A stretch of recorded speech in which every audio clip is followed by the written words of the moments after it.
What's up mga ka-Big Bites? Magnolia may big trade, Hinebra na ang kasunod. Pero bago ka sana magpatuloy sa panunood ay huwag mong kalimutang mag-subscribe sa aking YouTube channel.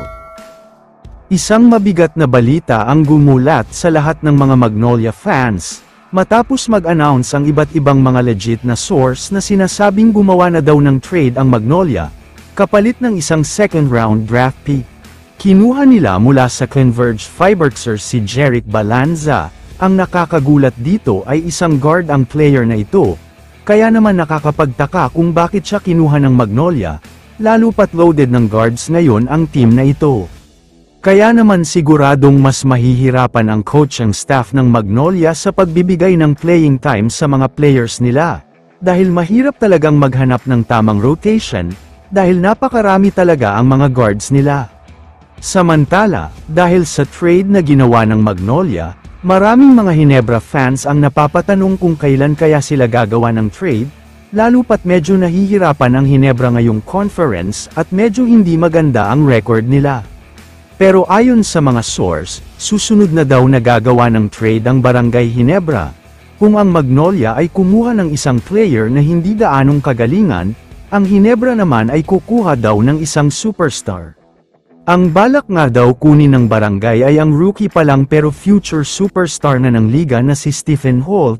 Ibang klase daw kasi ang galing niya at alam nilang mas magiging malaki pa ang improvement niya. Pwede na rin daw siyang ipangpalit sa mga matatandang players nila tulad nina Stanley Pringle at L.A. Tenorio. Kulang man sa experience si Stephen Holt pero alam ni Coach Tim kung paano tataas ang level ng laro niya. Sa tingin ko naman ay good move naman ito dahil kung napapansin nyo, medyo bumababa na ang laro nina L.A. Tenorio at Stanley Pringle, hindi na rin sila gaanong effective tulad noong mga nakalipas na conference at season.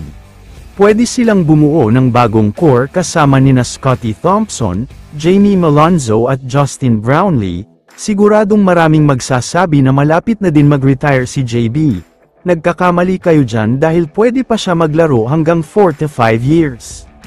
Kaya naman kung makukuha ng Hinebra si Stephen Holt, siguradong mas magiging malakas pa sila at mas tataas din ang chance nila na mag-champion, mas magiging malaki na din ang chance na makukuha nila ang inaasam nilang Grand Slam title. Kaya naman kung kayo ang tatanungin, ano ang masasabi nyo sa plano ng Hinebra? I-comment mo naman ang opinion mo tungkol sa tanong na ito. Dito na muna nagtatapos ang video na ito. Maraming salamat sa panunood mga ka-Big Bites. God bless sa inyong lahat.